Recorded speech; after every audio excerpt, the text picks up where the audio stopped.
Welcome to today's episode. I'm Asha Balsad and I'm joined by the brilliant Hannah Hughes. I don't say that often, do I, Hannah? Between us, we've spent over 20 years deep buried in the world of Amazon, especially in the toy category, which never stops evolving. Hannah, it would be great to get a small introduction on your side. Sure. Thank you for having me on your new podcast too. I didn't expect to be invited. I'm Hannah. I'm commercial director at Etopia. And I've been in the Amazon space for about 8 years, predominantly in agencies. So kind of been involved with many different categories on Amazon. But I know today we're going to be diving specifically into trends that we're seeing in the toy space and how toy brands are growing on Amazon.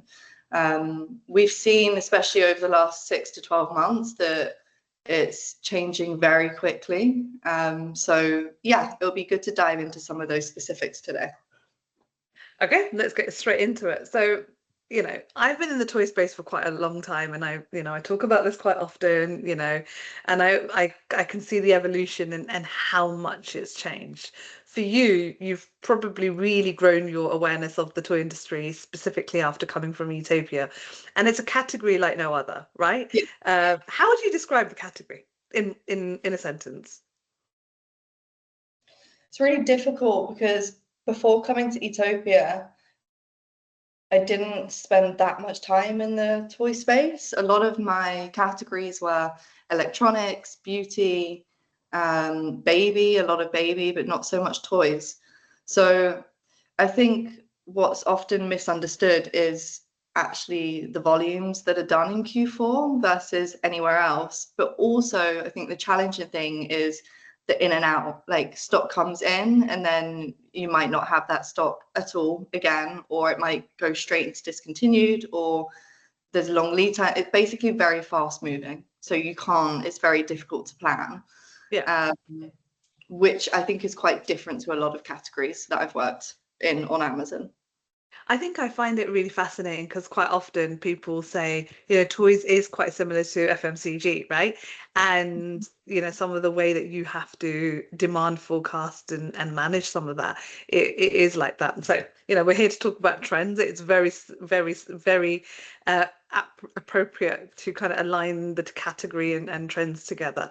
So, we're seeing, especially at Etopia, that we're seeing more and more toy brands treat Amazon more like a D2C channel. It's Yeah. not just a retail listing. Yeah.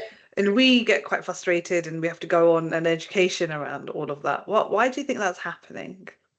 I think for one, we're definitely seeing more toy brands that want a direct relationship with Amazon rather than going through a distributor. That could be down to Amazon clamping down on distributors, or could just be because we're seeing the brands want more control. They want more control over their pricing, over their content, over the data they can see. So I think in general, the brands are wanting more ownership of what they're actually able to do and see on Amazon. Yeah. And with tools like brand registry, A+ content, the analytics, etc., Amazon is letting toy brands act like a D2C brand, right? But without the scale, I would say. Yeah, they're able to make it more their own now as Amazon has progressed over the years. Store pages, A+ content, you can make it feel more suited to your brand rather than it just being Amazon, which I think is something that toy brands are now only really leaning into. Yeah, I absolutely agree. So kind of moving on from there, right? How do you see kind of mobile impacting all of this? Oh, I think it's the top thing that we're talking about with everyone right now. I think like there was a surge a couple of years ago where everyone improved their A+ pages, how their listings look, but not with mobile first in mind. It was just done kind of to get it all done. Whereas now when you're, searching on your phone, or the category is really drawn to young people. We say young people, it's more parents that are looking for their kids, right? Myself, I spend a lot of time on Amazon scrolling through looking for toys. So I think it's important that your content is always optimized for mobile first and then desktop second. And we are seeing brands kind of waking up to that. And a lot of conversations we're having now is how can we improve this on mobile? Yeah, absolutely. We see the biggest success with the clients that are using mobile first merchandising at the forefront, the ones that like shorten bullet points or make sure that A+ content works on mobiles. And you're absolutely right, not enough brands think about that piece of merchandising and how important it is.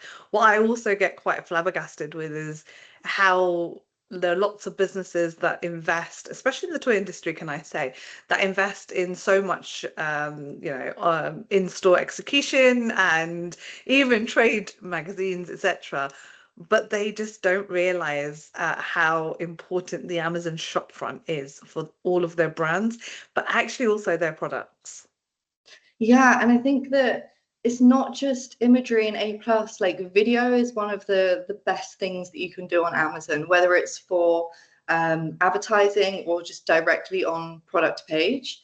We're seeing that brands don't have the resources to do this. They don't have the assets. They don't have a team that can create video, but it makes such a difference and it makes your brand stand out against many others when searching on Amazon.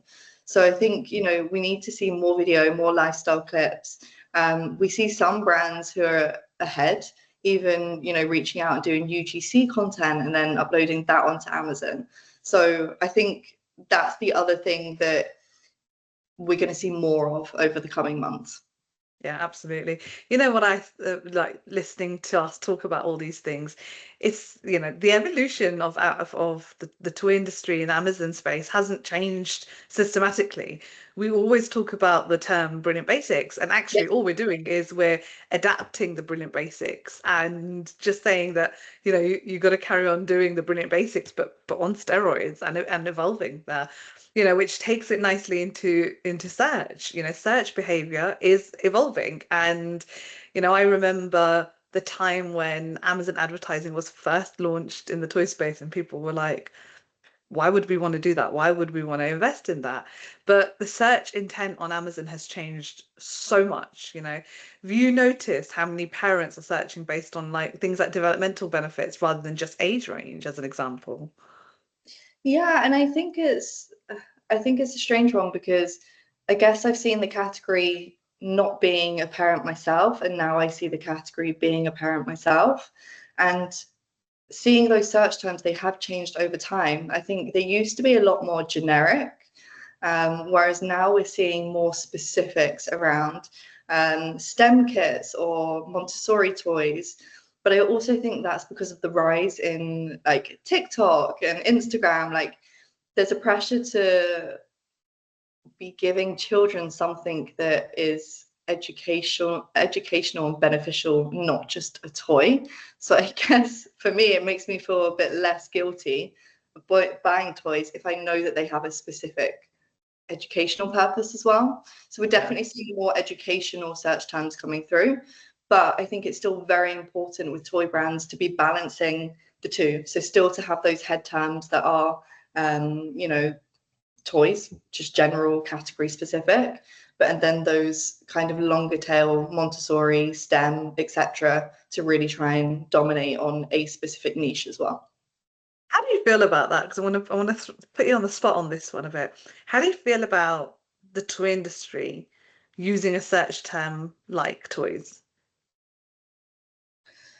I think it depends because you've obviously got the huge players that are owning a lot of that space. They have the big budgets, but ultimately, if you're not playing, then you're never going to be seen. So as long as you've got all your brilliant basics and you have what we would say the right to win, I would absolutely try and be there. It might be that you don't bid on, above the fold SP1, 2, 3, 4, but you can still appear sponsor brand video on toys, which is a much cheaper spot to be in, or lower down the fold, because I do think with toys, it's a lot more scrolly in terms of when people are searching. So they do scroll down the page. They do often go past page one. So you're not going to be completely lost if you're not right at the top on a search term like this. And it's all about keywords, right? You've got to make sure that your keywords and copy are aligned. And, again, a systematic rule is you've got to make sure that the keywords that you're using in your content are what you're using in the Amazon advertising campaigns. These are the brilliant basics that we talk about. And fundamentally, this hasn't changed in all of that, And, we see that with, offsite on Amazon as well, with kind of the rise of TikTok. Yeah, I mean, everyone's talking about the TikTok effect right now.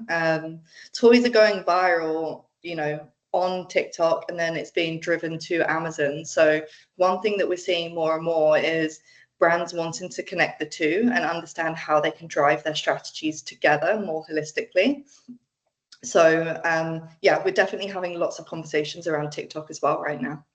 Yeah, it's insane now how important it's becoming, and the brands that are prepared with like stock, retail ready pages, strong organic rankings, they're the ones that are going to, and we're seeing, are benefiting the most. TikTok, I absolutely agree with you, fuels awareness, but I think Amazon is still going to own that transaction. I agree, but I guess I've got a question for you on this because you've been in the toy space for many years.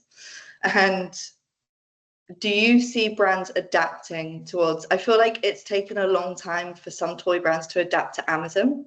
So do you think that brands are going to be adapting quickly and jumping on the TikTok trend specifically in toys? No. I talked about this in a previous podcast, which is the evolution of the toy industry with the Amazon category. Sorry, the other way around. The evolution of Amazon specifically in the toy category, and I find it fascinating at how many brands just didn't adopt the very different retailer it is, and still to this day, right? We come across powerhouse brands, and you and I are quite surprised at the limited Amazon advertising spend that they have, or the way that they're running that channel, or their lack of distribution strategy, or just the things that they continue to believe, which is that Amazon is price eroding in the market segment. All the things that we almost feel like we're arguing against constantly. So it makes me feel like this industry, how quickly are they going to be able to adopt TikTok? Now, it does lend itself well, because the one thing that the toy industry is absolutely amazing at doing is content, and TV adverts Yeah. and YouTube pre-rolls and all these things. I think content is king in the TikTok space, and I think the toy industry is very articulate in to be able to creating that content. We just need to kind of shift mindsets, adapt mindsets, and be able to explain that how important this space is going to be, but actually how hand in hand it goes into the Amazon space and the Amazon channel, and actually your TikTok channel is going to fuel and raise your Amazon sales channel even further. 100%. And if you think about advertising as well, advertising on TikTok is currently cheaper. So there's an opportunity to create that brand awareness without the high CPCs that we're currently seeing on Amazon, is like, especially in the toy space, the CPCs are high. So I think early adapters into this can really drive their brand awareness on TikTok, pushing it through to Amazon. And I think it's going to make a real difference to strategies moving forward. Yeah, and I actually really like what you said. CPCs are super high on Amazon, and we've seen that with some of our experience that we've seen on Prime Day, where we are taking a bit of a step back and deep diving into the clients that we work with, and how important Prime Day should be, the summer Prime Day should be for them quite specifically. And actually, is the strategy to do more on TikTok at these key periods, so you're kind of building traffic off Amazon, but you're bringing it back into Amazon, because we know that that's where the shopper is shopping fundamentally. Yeah, completely agree. I think the two are going to go hand in hand. based on the data that we're seeing and the conversations that we're having. You mentioned about content. Content is king for toy brands. Well, for any brand, but toy brands naturally are better at this based on the ads that they're doing outside of Amazon. What do you think is stopping them from bringing that more into Amazon? Is it historic relationships? Is it a mindset change? What's stopping that from really pushing through into Amazon? I think it's all of the things that you've said. I think education formulates a really big part of this. You know, how often do we come across clients that have an Amazon advertising budget that sits with their marketing department, but doesn't sit within the Amazon team, or the marketing team aren't involved in the Amazon advertising piece? You know, I think that is the biggest failure that we see time and time again, and it's more frequent in the toy space than any other category that we work within. Sales and marketing teams need to be working together in the Amazon space. There needs to be an overarching holistic strategy about content that they're doing outside of Amazon and how some of that can be used and capitalized on Amazon. You know, it's not just sponsored advertising. You know, we talk about, you know, upper funnel activity. We look at how important Prime Video is getting in this year, which, you know, these are these are almost becoming the brilliant basics. And then almost TikTok is that trend that is, you know, really high up at the funnel, the other end of it completely. So it was almost that big jump, and how do people do it? However, we are in 2025, and it's actually a big mindset shift that needs to happen within the senior leaders in the space about how they utilize that spend and make sure that, you know, both teams are talking to one another. You know, there is no other marketing that you can do that will give you a direct ROI other than what you're doing on Amazon. And businesses forget that frequently, but also they throw mud at it because they see the ROI, and sometimes the ROI isn't as attractive as they want it to be. But if you're going to go and invest in TV, how do you know what the ROI is going to be over there? Exactly. It's just because the metrics are there in front of you, you can actually criticize them. We're nearly at time, so I wanted to ask you a final question. If you had to summarize where Amazon growth is going in for toys in one sentence, what would that be? Oh, I'd say treat your Amazon presence like your flagship store. It's not just a shelf, it's your brand, it's your story, and your growth engine. Nice, I like it.